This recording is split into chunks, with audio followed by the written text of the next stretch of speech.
One of the specifics of Seascape Challenge is that in order to get this relatively extreme experience for a normal sailor manageable and safe, is that we reserve the right to set the course after we know the weather forecast, which is basically the night before the race.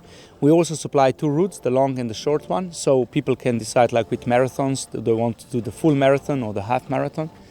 And we allow them to choose which one do they want to do during the sailing, so they don't have to commit to it beforehand.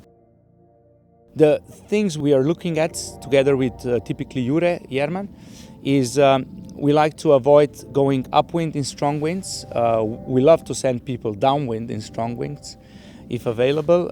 We don't mind keeping them in low wind areas and making it a little bit more tactical, but as well, we are not looking for keeping them in the same place for 6-7 hours if the forecast is telling you so.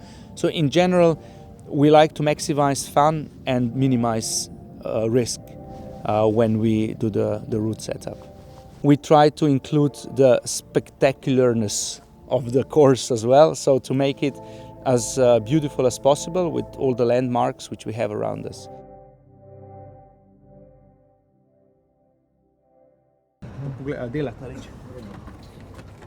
Super, okay?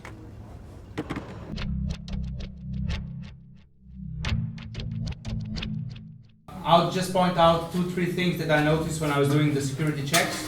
One is, are you all clear how you're going to be attaching yourself on the boat, on all 3 times of the boat?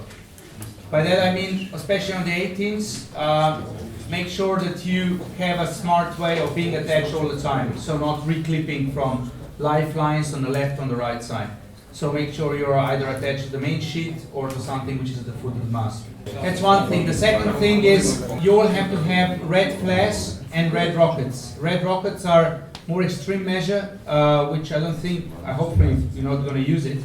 But red flares are super handy to use when you end up in trouble. Put your life vests, life jackets on and attach yourself and try to do tack and jibe in the port, hoist a kite, drop a kite to see whether your lines are clear. And also I would really urge you to discuss between 2 of you what is the procedure to do if someone falls overboard, attached or unattached. It's going to be windy, so 20 knots is 20 knots.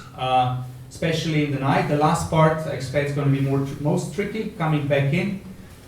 You're going to be a bit tired, and we have a phone number to call if you need assistance.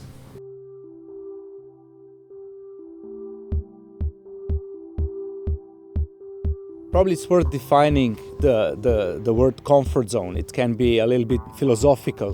When I'm looking at the sailors participating, it can be very different thing for a beginner who is pretty much first time going on the open sea on a small boat, and his goal is to come to the finish line without major safety or equipment issues. Or on the other end, you can have Olympic sailors who come and really push in terms of performance in open seas and full sails, and end up with pushing equipment over a limit of its capacity. So anything goes. What we have to do as organizers is we have to make sure if anyone steps too far, we have to be there to catch them.